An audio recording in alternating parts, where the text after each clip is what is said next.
meaning of national movement. We have discussed up to non-cooperation and Khilafat issue. After that, now we will discuss about the Chori Chora incident. What was this incident? When non-cooperation movement, Khilafat movement was started by Mahatma Gandhi, the main condition was to establish non-violence. Okay? What? Due to one incident, this incident is known as Chori Chora incident. This incident in the year 1922, the name of the place Gorakhpur, और गोरखपुर में एक जगह का नाम था चोरी चोरा. Crowd mob का मतलब होता है कुछ ग्रुप ऑफ पीपल, ठीक है. They took violent activity. उन्होंने क्या किया? They burn the police station. Clear? And 22 British policeman killed in this accident, and that's why Mahatma Gandhi he became angry, and that's why he decided to call back का मतलब होता है इस movement को बंद करने का डिसाइड किया, and that's why he called off non cooperation movement. ठीक है. सो मेन आपने ये याद रखना है कि नॉन कॉपरेशन मूवमेंट का जो मोटिव था वो, और एक टाइम पीरियड जो था वो सिर्फ 1 ईयर तक था. 1921 में ये स्टार्ट हुई, 22 तक ये खत्म हो गई. तो लार्ज स्केल पे जो है ये स्प्रेड नहीं हो पाया. ये भी एक रीजन है जिसके कारण अगर नॉन कॉपरेशन मूवमेंट उस टाइम ही सक्सेसफुल हो जाता तो शायद हमें इंडिपेंडेंस तभी मिल जाती, है ना. इसके अलावा आपने अलग अलग ग्रुप्स पढ़े थे कि कैसे अलग अलग स्टेट्स में लोगों ने इसमें पार्टिसिपेट किया, बढ़ चढ़ के पार्टिसिपेट किया. ठीक है. अब इसके बाद लोग धीरे धीरे मूवमेंट से फेडअप हो चुके थे. लोगों को लग रहा था कि 1916 के बाद कभी चंपारण, खेड़ा, फिर अहमदाबाद, फिर रॉलेट सत्याग्रह, ना, फिर नॉन कॉपरेशन, खिलाफत, इतनी सारी मूवमेंट्स. कुछ लोगों का ये मानना था कि अब वो मूवमेंट से तंग आ चुके थे. अब उनका मानना था कि बाय कंटेस्टिंग इलेक्शंस, उनका मानना था कि वो इलेक्शंस यानी कि पॉलिटिकल पार्टीज बनाए, ना कि मूवमेंट्स करें. पार्टीज बनाए, पॉलिटिकल पार्टीज बनाए, ताकि ये ब्रिटिशर्स के सामने ये डिमांड रखे कि उनको भी इलेक्शंस में जो है वो कंटेस्ट करने का राइट मिले. वो अपने लिए खुद लॉ यानी कि लॉ मेकिंग में वो खुद पार्टिसिपेट करना चाहते थे. यानी कि उनका ये मानना था कि इंडिया में जो लोकल एरियाज हैं जिनको प्रोविंस कहा जाता था, उनमें एटलीस्ट यहाँ के लोकल लोगों को पार्टिसिपेशन मिलनी चाहिए. यानी कि हमारा भी लॉ मेकिंग में जो है वो पार्टिसिपेशन होना चाहिए. तो इसमें कुछ इंपॉर्टेंट जो है वो लीडर्स के नाम याद रखने हैं. ठीक है. एक याद रखना है आपने, CR दास, चितरंजन दास, CR दास. दूसरा याद रखना है मिस्टर मोतीलाल नेहरू. इन्होंने डिमांड किया कि मूवमेंट्स में नहीं बल्कि पार्टीज बनाकर, पॉलिटिकल पार्टीज बनाकर इलेक्शंस में जीतकर ब्रिटिशर्स के सामने अपनी प्रॉब्लम्स को रखा जाए. सो दैट्स व्हाई इसके बाद हम ये कह सकते हैं कि नॉन कॉपरेशन मूवमेंट के बाद ना, ठीक है, एक इम्पॉर्टेंट ईयर माना जाता है 1922 के बाद. जो इम्पॉर्टेंट ईयर माना जाता है 1923, जिस ईयर में स्वराज पार्टी जो है वो बनी. और इनको बनाने के लिए कौन आगे आए? ठीक है. आपने बताना है CR Das and mister Motilal Nehru. ठीक है. इसके बाद नेक्स्ट फिर आपने बताना है दैट दिस मूवमेंट, ये जो नॉन कॉपरेशन मूवमेंट या खिलाफत मूवमेंट जो थी, इस मूवमेंट में खादी बहुत कॉस्टली थी. ठीक है. उस टाइम पीरियड में इसीलिए लोग जो थे, हम ये कह सकते हैं कि non cooperation movement slow down क्यों होगी. स्लो डाउन का मतलब होता है रीजन क्या था. एक तो चोरी चोरा इंसिडेंट आपने बता दिया. दूसरा आपने बता दिया कि peoples were fed up from the movements. Third फिर आप बता सकते हो कि खादी वॉज वेरी एक्सपेंसिव. उस टाइम पीरियड में खादी एक्सपेंसिव था, और जो मिडिल एज या लोअर जो ग्रुप होते हैं उनके लिए खादी जो है वो बहुत कॉस्टली था. तो इसलिए भी हम ये कह सकते हैं कि लोगों ने बढ़ चढ़कर पार्टिसिपेट नहीं किया. और एक फोर्थ रीजन आप बता सकते हो इसमें, दैट नॉन कॉपरेशन मूवमेंट खिलाफत इशू में जितने भी लोगों ने, टीचर्स ने, बच्चों ने ब्रिटिश इंस्टीट्यूशन को छोड़ा था. ठीक है. Now they were unemployed because उस टाइम पीरियड में इंडिया में कोई इंडियन इंस्टीट्यूशन इतने लार्ज स्केल पे नहीं थे. उनके पास ऑप्शंस नहीं था कि वो ब्रिटिश स्कूल्स को छोड़कर इंडियन स्कूल्स में जाए. ठीक है. तो इसलिए कई वापस आ गए, कईयों ने जहां से उन्होंने रिजाइन किया था they joined again. So that's why अब यहाँ पे आपने ये याद रखना है, why non cooperation movement slow down, because these reasons were there. Was very expensive, ठीक है। सेकंड आप बता सकते हो that poor people they were fed up from the movements. Third आप बता सकते हो that at that time no Indian institutions were there that can replace British institutions, ठीक है। और आप बता सकते हो that political parties were from people, now they were not interested in the movement, they wanted elections to be conducted. फिर इसके बाद नेक्स्ट जो है हम कर रहे हैं, इसके अलावा नॉन कॉपरेशन मूवमेंट के अलावा फिर महात्मा गांधी जी ने ना एक इम्पॉर्टेंट वेपन सॉल्ट एक ऐसा वेपन चुना जो दोनों के लिए जरूरी था, रिच एंड पुअर पीपल, ठीक है। तो अब ये जो मतलब नेक्स्ट मूवमेंट थी, इस मूवमेंट को कहा गया सिविल डिसओबीडियंस मूवमेंट 1930। यानी कि महात्मा गांधी जी को ना कुछ टाइम लगा, जैसे हम कहते हैं कि 1922 के बाद मतलब 6-7 इयर्स उन्होंने वेट किया ताकि एक ऐसी मूवमेंट को फिर से स्टार्ट किया जा सके जिसमें लोग फिर से बढ़ चढ़कर पार्टिसिपेट करें और अल्टीमेटली ब्रिटिशर्स को फिर से जो है वो उनके साथ कोऑपरेट ना किया जाए। तो इस तरह के लिए हम ये कह सकते हैं कि महात्मा गांधी जी और लोगों ने धीरे धीरे सिविल डिसोबीडियंस मूवमेंट जो है उसके बारे में जो है वो डिस्कस करना शुरू किया। तो फाइनली ये मूवमेंट कौन से ईयर में लॉन्च हुई? 1930। क्लियर? तो इन बिटवीन और भी बहुत कुछ हुआ कंट्री में, है ना, वो हम शॉर्ट में थोड़ा पढ़ेंगे। दैट इंपॉर्टेंट डेवलपमेंट्स, एक बनी आरएसएस, जैसे एक तो मैंने बताया स्वराज पार्टी बनी, स्वराज पार्टी, ठीक है। एक बनी आरएसएस, आरएसएस की फुल फॉर्म क्या है? राष्ट्रीय स्वयं Sevak Sangh.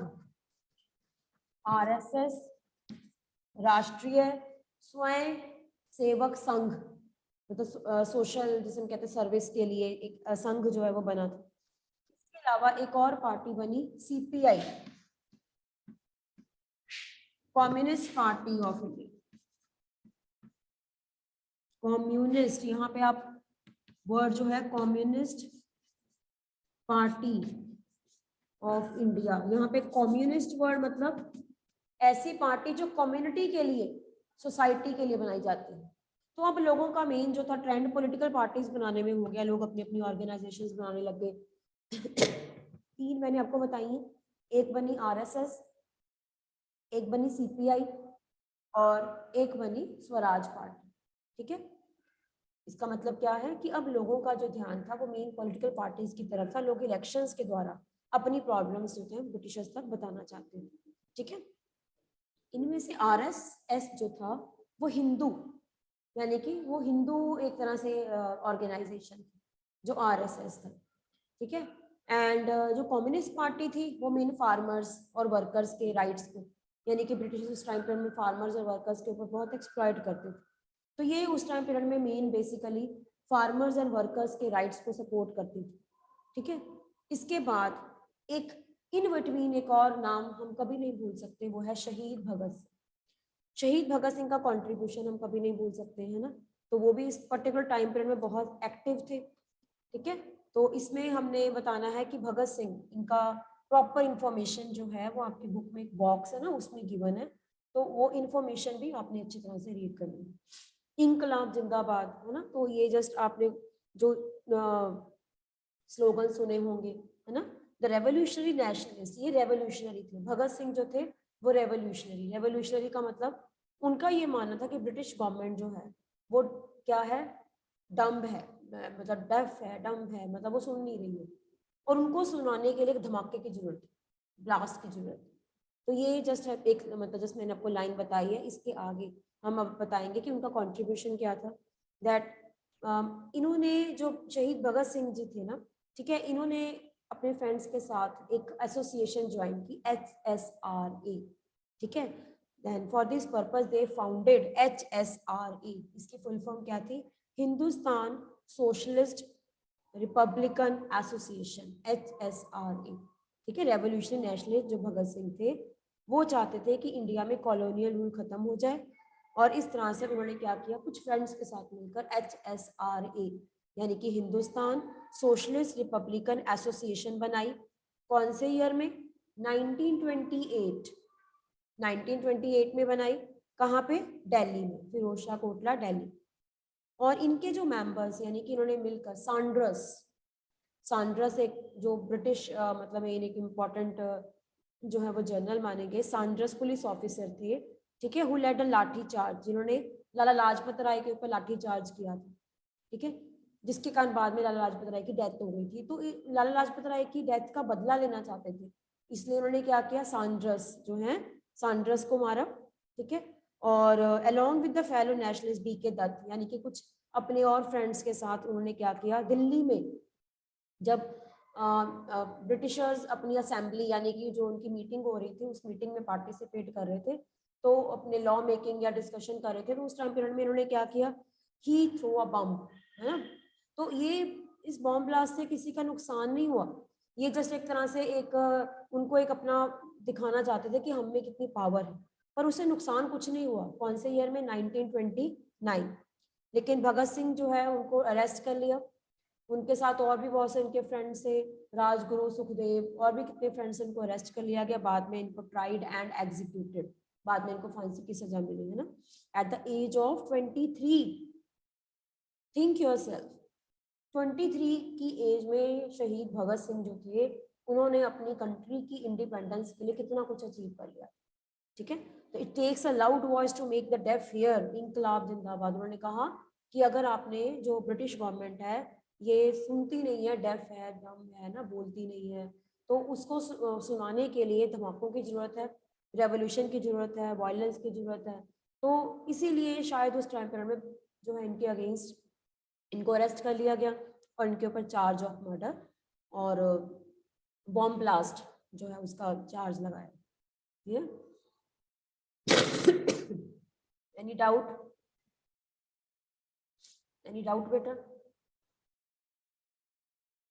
till now whatever I have discussed, any doubt? ये तो बहुत इंटरेस्टिंग चैप्टर है, इस चैप्टर को ना बच्चे आप जितना हो सके ना लाइव एग्जांपल्स के साथ, यानी कि जब भी शहीद भगत सिंह है तो आपने कुछ लर्न करना है तो इनकी साथ साथ इनकी जो इन्फॉर्मेशन है उनको साथ साथ पढ़ो, इनके रिलेटेड तो बहुत सी इंफॉर्मेशन, एक्स्ट्रा इंफॉर्मेशन भी आप ले सकते हो, ठीक है। अब आ जाइए नेक्स्ट, एक मेन इवेंट जो थी जिसको कहा जाता है, अभी हम सारा कर रहे हैं टाइम पीरियड जो है ना हमारा, हम कर रहे हैं चोरी चोरा इंसिडेंट 1922 से लेकर 30 से पहले तक का टाइम पीरियड, तो 30 से पहले यानी कि जैसे भगत सिंह का सारा जो है ये भी 1928 1929 का ईयर था ना, ऐसे ही एक इम्पॉर्टेंट ईयर माना गया है 1929, ठीक है। अब जब आप टाइमलाइन के अकॉर्डिंग याद करोगे ना तभी आपको ये सारा चैप्टर याद होना, अदरवाइज बिना टाइमलाइन के आपको चैप्टर याद नहीं होगा। टाइमलाइन कैसे, अब जैसे टिप्स पे आपके टिप्स पे होना चाहिए, ठीक है। महात्मा गांधी कौन से ईयर में आए, 1950। आते ही उन्होंने कितनी मूवमेंट स्टार्ट की, CKA, चंपारण, खेड़ा, अहमदाबाद, 1916, 1917, 1918। उसके बाद फिर कौन सा एक्ट ब्रिटिश गवर्नमेंट ने स्टार्ट किया, रॉलेट एक्ट, महात्मा गांधी जी ने इसको अपोज किया, तो उसके कारण जलियांवाला बाग इंसिडेंट 13 अप्रैल 1919 में ब्रिटिशर्स ने इनोसेंट जो लोग थे उनको शूट किया। उसके बाद 1920-21 नॉन कॉपरेशन मूवमेंट एंड खिलाफत, साथ में खिलाफत वर्ड क्यों ऐड है, क्योंकि मुस्लिम्स को सपोर्ट करने के लिए अली ब्रदर्स ने एक मूवमेंट को इनके साथ ज्वाइन किया। उसके बाद नॉन कॉपरेशन मूवमेंट के कुछ आपने बता देने कि कौन कौन से स्टेट्स में ये स्प्रेड हुई, लेकिन ये ज़्यादा देर तक नहीं चल पाई क्योंकि ये वायलेंट हो गई और महात्मा गांधी जी ने 1922 चोरी चोरा इंसिडेंट के कारण इसको वापस ले लिया। 1922 के बाद 1923 में स्वराज पार्टी बनी। इसके बाद अब लोग मूवमेंट से तंग आ चुके थे, वो एसोसिएशंस और पॉलिटिकल पार्टीज बनाकर इलेक्शंस जीतना चाहते थे। So that's why at that time some of the organizations came into existence like जैसे मैंने आपको बताया CPI and RSS, राष्ट्रीय स्वयंसेवक संघ, जो लोगों की safety and security social service करते थे। CPI फार्मर्स वर्कर्स के राइट्स जो उस टाइम पे में एक्सप्लॉयटेशन होती थी, ठीक है।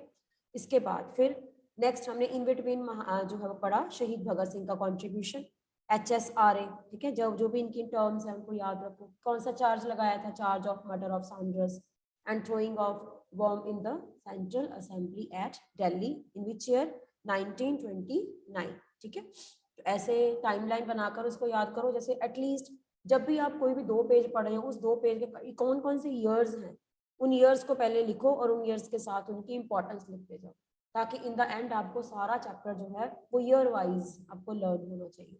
ईयर वाइज लर्न होगा तो आपको सारा चैप्टर जो है वो एक ही स्टोरी की तरह लर्न करना हमने। ठीक है, हमने सबसे पहले ये नहीं लर्न करना कि 1906 में क्या हुआ, फिर 12 में क्या हुआ, फिर 8 में क्या हुआ, फिर 21 में क्या हुआ। हमने उसको स्टोरी की तरह करना है कि 1915 के बाद।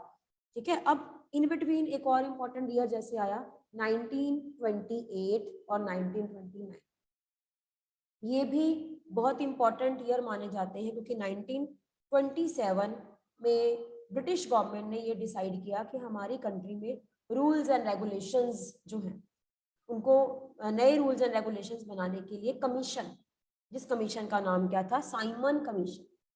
तो ईयर पहले नोट करो, 1927 में डिसाइड किया, लेकिन ये कमीशन इंडिया कब आया, 1928। अब आप खुद सोचो कि जब बच्चे हमारी कंट्री में ब्रिटिशर्स ने कुछ रूल्स एंड रेगुलेशंस बनाने के लिए कमीशन को भेजा, तो वो सारे ही फॉरेनर्स थे, इंडियन कोई भी नहीं था। तो at that time Indians they became angry, because at that time no Indian was in this commission. Indians ने ये बताया कि हमारे लिए रूल्स एंड रेगुलेशंस बनाने हैं तो इंडियंस मेंबर का भी होना इसमें जरूरी है। और इसको साइमन कमीशन क्यों कहते हैं, क्योंकि इनके जो चेयरमैन थे उनका नाम क्या था, सर जॉन साइमन। इसीलिए इनके नाम के साथ ही इनका नाम क्या पड़ा, जॉन साइमन कमीशन। 1927 में इस कमीशन को बनाया, लेकिन ये इंडिया कब आया, 1928। उसके बाद you know when the Simon commission in India, it was not welcome at all. Why it was not welcome? Because all the members were foreigners. Even Lala Lajpat Rai and various other members, they opposed with the black flags. उस time पर में black flags का मतलब होता है कि British government को oppose करना। ठीक है, एंड इसके बाद साइमन गो बैक, यहाँ पे एक इम्पॉर्टेंट उन फ्लैग्स के ऊपर लिखा गया है Simon go back. Simon go back का मतलब है we don't want to here, यानी कि हमें आपके कमीशन की जरूरत नहीं है, रूल्स एंड रेगुलेशन तभी बनेंगे जब इस कमीशन में कौन होंगे, इंडियंस। तो हमारे इंडिया में ना प्रोटेस्ट एंड मूवमेंट्स की स्टोरी बहुत लॉन्ग है। रिसेंटली अगर आपने देखा होगा 3 फार्म्स बिल के लिए हमारी कंट्री में ही प्रोटेस्ट रैलीज बहुत ज़्यादा हुई, दिल्ली में, है ना। तो हमारी कंट्री में प्रोटेस्ट एंड रैलीज मूवमेंट्स की हिस्ट्री बहुत लार्ज लॉन्ग हिस्ट्री है। मतलब लोग जब प्रोटेस्ट करते हैं तो ऑटोमेटिकली कुछ लोगों का लॉस भी होता है, कई लोगों को सेक्रीफाइस करना पड़ता है, और बहुत से लोग ऐसे होते हैं जिनको बेनिफिट मिलता है, कईयों को नहीं मिलता है ना। तो ये जस्ट एक स्टोरी है, हमारी इंडियन हिस्ट्री की स्टोरी है। एंड इंडियन हिस्ट्री की स्टोरी लर्न करना is not a difficult task, because you have to learn according to years and dates. Dates और ईयर्स के अकॉर्डिंग जब लर्न करोगे तो ऑटोमेटिकली आपको किसी भी तरह से कोई भी इवेंट जो है वो याद हो। आगे इवेंट्स मतलब वो क्या होता है, अपने उसको डेट वाइज याद रखना। ठीक है, फिर 1928 के बाद साइमन कमीशन तो वापस चला गया। अब 1929 जो एक ऐसा इंपॉर्टेंट ईयर था जिसमें पंडित जवाहरलाल नेहरू ने ये डिसाइड किया कि अब हमें मतलब जो है वो इंडिपेंडेंस हर हालत में चाहिए, स्वराज्य। स्वराज्य का मतलब होता है अपना राज्य चाहिए। इसके लिए उन्होंने क्या किया, उन्होंने 26 जनवरी 1930 उन्होंने एक डेट डिसाइड किया कि हम सभी इकट्ठे होंगे कहां पर, 26 जनवरी 1930 को रिवर रावी के पास इकट्ठे होंगे, वहां पे प्लेज लेंगे टू डिक्लेयर पूर्ण स्वराज। उन्होंने ये कहा कि ब्रिटिशर्स चाहे हमें आजादी ना दे, लेकिन हम अपनी कंट्री को क्या मानेंगे, पूर्ण स्वराज, कंप्लीट इंडिपेंडेंस। हमारा मेन जो जिसे हम कहते हैं कि वो मोटिव क्या है, कंप्लीट इंडिपेंडेंस। ठीक है, और ये 1929 में उन्होंने क्या किया, इंडियन नेशनल कांग्रेस का हमेशा मीटिंग होती थी, हर साल मीटिंग होती थी। 1929 में ना लाहौर में इंडियन नेशनल कांग्रेस की मीटिंग हुई।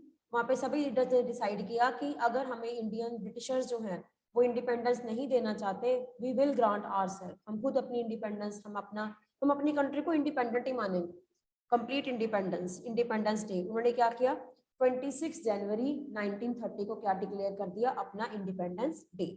ठीक है, तो इस तरह से अब हम कह सकते हैं कि हमारी कंट्री में लोग अब बहुत अवेयर हो गए थे। अब 1920 यानी कि नॉन कॉपरेशन मूवमेंट से लेकर अब तक यानी कि 1930 तक, now people were prepare for more movements and more participation. अब महात्मा गांधी जी ने एक नया, जिसे हम कहते हैं कि एक नई मूवमेंट, एक नया जिसे हम कहते हैं वेपन जो प्रिपेयर किया, that is called Dandi March. Dandi march क्या, यहाँ तक क्लियर है बच्चे? Any doubt? एनी डाउट बेटा?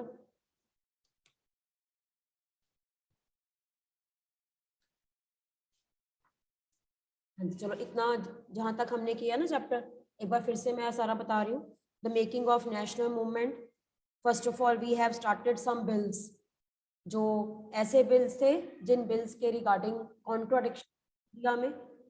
कौन कौन से बिल थे?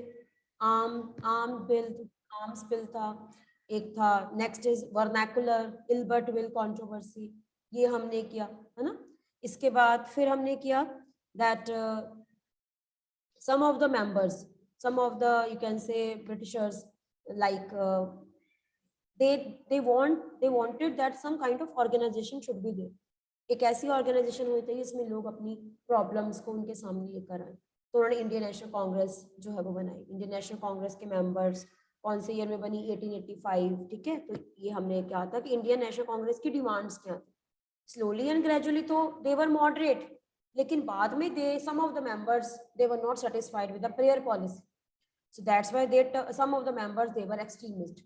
यानी कि एक ही पार्टी में दो तरह के लोग थे, सम वर मॉडरेट, सम वर एक्सट्रीमिस्ट। इसके बाद हम डिफरेंस जो है इनमें क्या था, इनकी थिंकिंग में डिफरेंस था। फिर लीडर्स के नाम, एक्सट्रीमिस्ट में कौन थे? लाल बाल पाल, तीनों नेम आपने अच्छी तरह से याद रखने। फिर विपिन चंद्र पाल, देन लाला लाजपत राय, बाल गंगाधर तिलक, है ना, एक्सट्रीमिस्ट। इसके बाद फिर हमने नेक्स्ट जो है इनके बाद किया 1905, ब्रिटिशर्स ने क्या किया? हिंदू मुस्लिम यूनिटी को ब्रेक करने के लिए बंगाल का पार्टीशन कर दिया। लेकिन कुछ देर के बाद कांग्रेस पार्टी में स्प्लिट हुई और वापस दोनों एक भी हो गए। लेकिन इन द मीन टाइम जो है वो महात्मा गांधी जी आए और साथ में फर्स्ट वर्ल्ड वॉर भी चल रही थी। फर्स्ट वर्ल्ड वॉर स्टार्ट हो गई 1914 में और इन बिटवीन महात्मा गांधी केम 1915। और उस पर्टिकुलर टाइम पीरियड में British government was not giving any kind of facilities to the people, so that's why when Mahatma Gandhi came he started many satyagraha. Champaran, Kheda, Gujarat, ठीक है, उनके आने से उन्होंने सभी कम्युनिटीज को इकट्ठा किया। देन इसके बाद फिर हमने डिस्कस किया Rowlatt Satyagraha, Jallianwala Bagh incident, the non cooperation movement. उसके बाद फिर हमने डिस्कस किया इसमें दैट क्यों लोग उसको महात्मा कहते हैं, क्या रीजन था, क्योंकि उन्होंने they fought for the rights of people, even Dalits also, ठीक है। Then many people they wanted them as a masiha savior of society. So some people like in Uttar Pradesh, ठीक है, they were all the peasants of Pratapgarh, they also praised a lot Mahatma Gandhi, ठीक है। उसके बाद फिर हमने किया next is Chauri Chaura incident, why this movement was called off, because it turn violent. And then about life, about Shaheed Bhagat Singh and पूर्ण स्वराज, ठीक है, यहाँ तक हमने डिस्कस किया। Any doubt? Any doubt to you? Okay, now we will discuss about Dandi march. क्या था ये दांडी मार्च? दांडी मार्च बच्चे ये एक विलेज का नाम है जो गुजरात में है, ठीक है। तो महात्मा गांधी जी को ये लगता था कि जो सॉल्ट जो है ना एक ऐसी नेसेसिटी आइटम है जिसके ऊपर उस टाइम पीरियड में ना सबको टैक्स देना पड़ता था, रिच को भी और पुअर पीपल को। तो महात्मा गांधी जी ने ब्रिटिशर्स को एक जिसे कहते हैं एक लेटर लिखी उस टाइम पीरियड में, जो एक जिसे कहते हैं कि लॉर्ड इरविन, उस टाइम पीरियड में इंडिया में लॉर्ड इरविन थे। Mahatma Gandhi wrote a letter to Lord Irwin, Lord Irwin को लिखी लेटर कि सॉल्ट के ऊपर जो टैक्स है उसको अबॉलिश कर दिया जाए। और भी इनकी बहुत सी डिमांड्स थी, लेकिन सबसे इंपॉर्टेंट ये डिमांड थी कि सॉल्ट टैक्स को रिमूव कर दिया जाए। पर ब्रिटिशर्स ने उनकी बात नहीं मानी, तो महात्मा गांधी जी ने क्या किया, और उस टाइम पीरियड में ना सॉल्ट कोई इंडियन नहीं बना सकता। सॉल्ट बनाने की मोनोपोली, सॉल्ट बनाने का जो प्रोसेस था that was in the hands of Britishers, only Britishers, यानी कि ब्रिटिश जो मतलब फैक्ट्रीज थी वहीं पे सॉल्ट बन सकता, इंडियन सॉल्ट नहीं बना सकते थे। और ऊपर से इनको टैक्स पे करना पड़ा, सॉल्ट का रेट बहुत ज्यादा था, तो महात्मा गांधी इसका रेट कम करवाना चाहते थे, इसलिए उन्होंने इसे एज अ वेपन लिया। और उन्होंने क्या किया, अपने साथ कुछ फॉलोअर्स को लिया। कौन से ईयर में, याद रखना आप, दांडी मार्च कौन सा ईयर, 1930। 1930 महात्मा गांधी जी ने क्या किया, ही लेड मार्च पास्ट क्या होता है, इसमें लोग पैदल जाते हैं, मार्च पास्ट मतलब पैदल जाना है ना, दांडी मार्च मतलब दांडी से स्टार्ट हुआ, मतलब दांडी तक, मतलब सॉरी इसमें मतलब मार्च का मतलब है दांडी तक जाना था उन्होंने। और कहाँ से स्टार्ट किया, अपने आश्रम। आपको पता महात्मा गांधी जी के आश्रम का नाम क्या था, साबरमती आश्रम, अहमदाबाद में। साबरमती रिवर का नाम है, तो साबरमती रिवर के पास इनका आश्रम है, साबरमती आश्रम। वहां से इन्होंने महात्मा गांधी जी ने क्या किया, अपने साथ कुछ फॉलोअर्स को लिया। अप्रोक्सीमेटली ये जो फॉलोअर्स है कितने थे, 72 फॉलोअर्स। तो उनके आश्रम से ना दांडी जो विलेज था, ये दांडी विलेज सी के पास था, कोस्टल एरिया था। क्यों गए, रीजन क्या, वहां पर जाकर ये सी वाटर को बॉयल करके सॉल्ट बनाना चाहते। और इनका मेन मोटिव क्या था कि पिछले नॉन कॉपरेशन में उनका मोटिव था not to cooperate with the Britishers. अब दांडी मार्च में अब ये क्या चाहते थे, एक ऐसी मूवमेंट, दांडी मार्च के बाद एक ऐसी मूवमेंट जिसको कहते हैं सिविल डिसओबीडियंस मूवमेंट। सिविल मतलब सिविलियन जो है, सिटीजन जो है वो डिसओबे करेंगे, डिसओबे करेंगे मतलब रूल्स ब्रेक करेंगे पीसफुली विद नॉन वायलेंस। तो महात्मा गांधी जी ने कौन सा रूल ब्रेक किया, to manufacture salt. At that time this was under the government, ये ब्रिटिश गवर्नमेंट के हाथ में था, मोनोपोली थी। लेकिन महात्मा गांधी जी ने क्या किया, ये इन्होंने अपने साबरमती आश्रम से दांडी तक पैदल गए। कितना कितना एरिया कवर किया, 240 माइल्स। आपको पता है कितना टाइम लगा इनको, 10 डेज। ही कवर 10 डेज, 10 डेज लगे उनको दांडी जाने में, पैदल चले। और रास्ते में इनको कितने लोग मिलते गए, सेवरल पीपल जॉइंड देम। और you can see some original pictures of that time. ठीक है, ये ओरिजिनल पिक्चर्स हैं बेटा, रास्ते में जितने भी लोग उनसे मिलते थे, ठीक है, तो वो उनको अपने साथ लेते थे। एंड इन्होंने क्या किया, he started make boiling the sea water. वहाँ पे जब पहुंचे उन्होंने पानी को बॉयल किया और मैन्युफैक्चर्ड सॉल्ट। और इसी के साथ महात्मा गांधी जी जो थे, इन्होंने दांडी मार्च के साथ इन्होंने एक नई मूवमेंट जो है उसको स्टार्ट किया, that was civil disobedience movement. Civil disobedience का मतलब होता है not to obey the rules and regulations of Britishers. इसमें विमेन ने भी बहुत बढ़ चढ़कर पार्टिसिपेट किया। जो विमेन थी ना बेटा, उन्होंने भी बहुत बढ़ चढ़कर पार्टिसिपेट किया। इसमें कुछ ऐसी विमेन हैं, सरोजनी नायडू, अंबाबाई कर्नाटका से, ठीक है, यानी कि बहुत सी ऐसी विमेन हैं जिन्होंने इस दांडी मार्च में उस टाइम पीरियड में बढ़ चढ़कर पार्टिसिपेट किया। अंबाबाई कौन थी, एट द एज ऑफ 12 उनकी मैरिज हुई, and at the age of 16 widow, ठीक है। और उसके बाद उन्होंने महात्मा गांधी जी के साथ काफी मूवमेंट्स में पार्टिसिपेट किया, फॉरेन क्लोथ बर्न किए, लिकर शॉप्स को पिकेट किया, ठीक है। कितनी बार जेल भी जाना पड़ा उनको, स्पिनिंग वगैरह यानी कि खादी बुनना सिखाया, स्पीचेस भी दी। Even Sarojini Naidu also very important personality during national freedom struggle, you can see Sarojini Naidu, ये भी एक बहुत इंपॉर्टेंट जो है वो विमेन लीडर, प्रोमिनेंट लीडर मानी जाती है। आपको पता है ये एक ऐसा प्लेस मिला इनको, Indian National Congress, first Indian women to become president of Indian National Congress, यानी कि इंडियन नेशनल कांग्रेस 1925। प्रेसिडेंट का मतलब इंडिया का प्रेसिडेंट नहीं, मतलब पार्टी का प्रेसिडेंट। 1925 में Sarojini Naidu was the first women, पहली वुमेन थी जिनको पार्टी में एक इतनी इंपॉर्टेंट पोस्ट मिली, मतलब जिसे हम कहते हैं कि जिसको एक मेल्स के मतलब जो मेल्स उनके अंडर थे उस टाइम पीरियड में। और ये वो टाइम था जिस टाइम पर में हमारी सोसाइटी में विमेन का इतना इंपॉर्टेंट रोल नहीं माना जाता। तो आप खुद सोचो कि एक सॉल्ट इशू, छोटे से सॉल्ट इशू को कैसे महात्मा गांधी जी ने एक मास लेवल पे एक ऐसा नेशनल वेपन बनाया कि several people they came to join and thousands were sent to jail. कितने लोग वहां पे आते थे हर रोज सॉल्ट बनाने के लिए, तो पुलिस उनको अरेस्ट करती थी, सत्याग्रही इसके ऊपर लाठीचार्ज होता था और उनको अरेस्ट कर लिया जाता था। तो आपकी जो फ्रीडम है ना, आज आपको फ्रीडम मिली है, this freedom is very very very, you can say precious at the cost of the lives of these people, clear। तो आज हम जो भी इंडिपेंडेंस, जो भी हम फ्रीडम एंजॉय कर रहे हैं ना बेटा, वी आर वेरी लकी, ठीक है। लेकिन आप खुद सोचो कि उस टाइम में जिन लोगों ने स्ट्रगल किया, जिन लोगों ने ये सारा स्ट्रगल देखा है, जिनकी फैमिलीज का लॉस हुआ, और कई तो ऐसे भी थे जिनके फैमिली मेंबर्स इंडिपेंडेंस के लिए लड़े, लेकिन इंडिपेंडेंस के बाद वो लोग जो थे वो प्रॉपर जो है वो टाइम नहीं देख पाए, उनके फैमिली मेंबर्स नहीं। The combined struggles of the Indian people were fruit when the Government of India Act 1935, और इतना जिसे हम कहते हैं कि करने के बाद फिर ब्रिटिशर्स ने 1935, मतलब मैंने बताया कि 1930 सिविल डिसोबीडियंस मूवमेंट, और इन बिटवीन महात्मा गांधी जी को भी अरेस्ट कर लिया, उनको अरेस्ट कर लिया, उनके साथ जितने भी लीडर्स थे उनको भी अरेस्ट कर लिया, जेल भरो आंदोलन। अब लोगों ने तो जेल भरो आंदोलन का मतलब होता है कि अपने घर से आते थे और जानबूझकर सॉल्ट को बनाते थे, और जेल भरो का मतलब होता है, उनका मानना था कि ब्रिटिशर्स की जेल जो है वो खत्म हो जाएगी, लेकिन वो आना बंद नहीं हुई। ठीक है, एंड काफी हद तक हम ये कह सकते हैं कि 1930 से लेकर 31, उसके बाद फिर महात्मा गांधी जी को सिविल डिसोबीडियंस मूवमेंट को बंद करना पड़ा, क्योंकि अब जो लोग थे, ठीक है, उनको बहुत ज्यादा जिसे हम कहते हैं कि पनिश किया जा रहा था हर तरफ, जिसे हम कहते हैं कि ब्रिटिशर्स जो थे उनको अरेस्ट कर रहे थे, तो ये एक तरह से फैमिलीज का लॉस हो रहा था, बहुत सी लोग जो है उनको सेक्रीफाइस, लोगों को मारा जा रहा था। तो इन बिटवीन महात्मा गांधी जी ने ब्रिटिशर्स के साथ मिलकर, जिसे हम कहते हैं कि एक कॉम्प्रोमाइज किया। कॉम्प्रोमाइज का मतलब क्या होता है कि बातचीत करना, बातचीत मतलब डिस्कशन करना कि इंडियंस की क्या क्या डिमांड्स है, और उस कुछ देर के लिए उन्होंने सिविल डिसोबीडियंस मूवमेंट को बंद कर दिया ताकि ब्रिटिशर्स को अपनी डिमांड्स बता सकें।